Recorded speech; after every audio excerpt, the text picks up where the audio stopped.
Ang kapayapaan at kabanalan ng mga sagradong lugar ng Kingdom of Jesus Christ ay marahas na ginulo at nilapastangan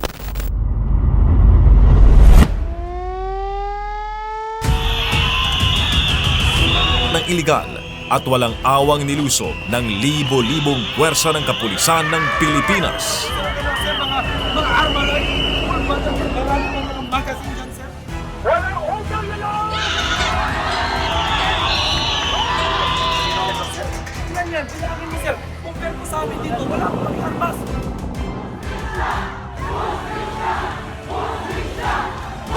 Ay, ko namin ang mga ranches na po. Balik kayo sa lugar namin. May pamilya din kayo. Sige, sige!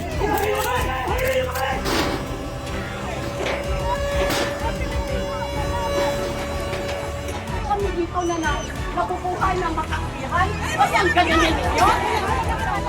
Yan lang po. Marami ko nasaktan. Look! Kaya di ba kayo wala po kami pinag-isip? Wala kami nalaman-laman. Ay, nakita ba kayo mga private army? Ay, nakita ba kayo mga Wala ko kabalo. Hindi ko ang sa mga bata na to. Nakakatita sila ngayon na mo. So, You are getting the testimony until you came. Yes, warrant of arrest address to Sylvia Simanes. Pero ang address dito, sir, Pasig City, Metro Manila, sir. Basta may 30 minutes ka, attorney. Pag hindi, alas 5 papasok kami. Narinig niyo si Torre, bibigyan daw tayo ng 30 minutes. Pero anong ginawa niya dito sa bakod, dito sa likuran ng KOJC Central Headquarters? Ayun, pumapasok sila. Ayun o. Dinira na nila.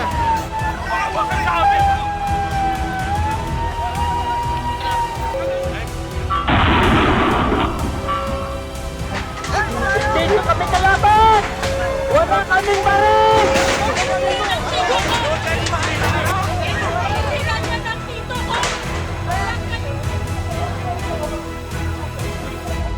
Sila ay marahas na sumalakay at lumabag sa karapatang pantao ng mga naririto.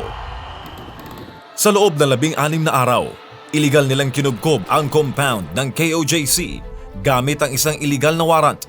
Ginawa nilang war zone ang banal na dakong ito.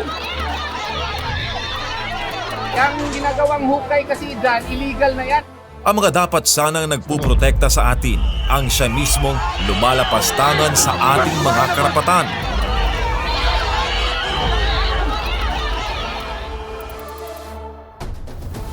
You go to any human rights advocate, there's nothing that we did. Lahat ng pumasok na pulis, hindi armado. Walang baril, kahit isa. Hindi kami gumamit ng tear gas. Wala kaming ginawang ganun. So ano yung human rights violation? Hindi lang isang beses ginawa ito ng gobyerno ng Pilipinas, kundi paulit-ulit. Walang pakundangang niyuyurakan at hinahamak ang batas na naghihiwalay sa simbahan at estado. Para lamang pilitin si Pastor Apollo C. Kibuloy na yumuko sa kanila. Kaya yan ay pinag-isipan, pinag-aralan, talagang pinag-aralan. O ang importante, wala nasaktan. 3 buhay ang nagbuwis sa pagtatanggol ng karapatang pangrelihiyon at kalayaan na nagdulot ng matinding trauma sa libo-libo, bata man o matanda. Noong Setyembre 8, 2024, sumuko si Pastor Apollo C. Kibuloy sa ISAF upang itigil ang pang-aabuso sa mga miyembro ng KOJC sa Davao City. Ginawa nilang tropeyo si Pastor Apollo C. Kibuloy, isang simbolo ng kanila umunong tagumpay sa pang-aapi at isang babala sa sino mang lalaban sa kanila. Hinamak at inusig, hindi dahil sa isang krimen, kundi dahil sa kanyang paninindigang hindi kayang bilhin. Founder Apollo Kibuloy. Televangelist Apollo Kibuloy is presented to the media. Paulit-ulit na mga paratang na kasinungalingan. Gawa-gawa akusasyon, isang copy-paste na serye ng kaso dito sa Pilipinas at sa ibang bansa. Frozen assets. Pilit na pinatahimik ang Sunshine Media Network International. Hindi tumigil ang pag-uusig.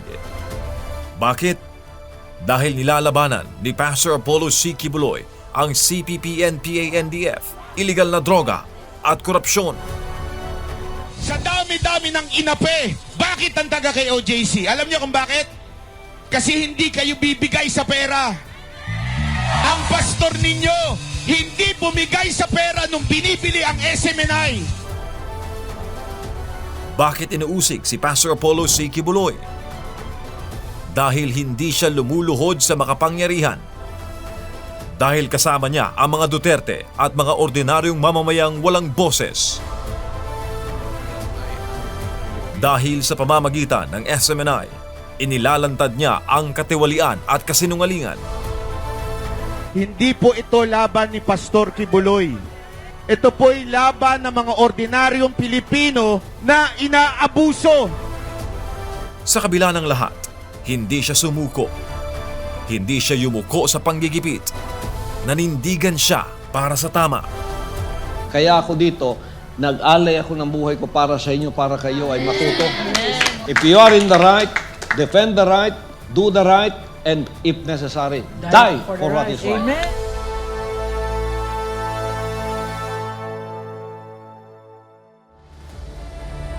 Ito ang mukha ng kawalang katarungan.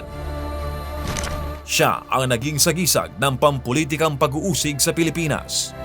How to be in... Alam niyo kung saan to nababagay itong Kibuloy na? Pastor Apollo Kibuloy. Pastor Apollo Kibuloy was arrested after Tulad ng mga naapi noon.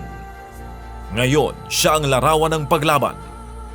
At ang mga pinagtatangkaang patahimikin ay kasama niya sa paninindigan. Ganito na ang Pilipinas ngayon. Binulok ng kasamaan. Ninakaw ng mga ganid. Unti-unting sinisira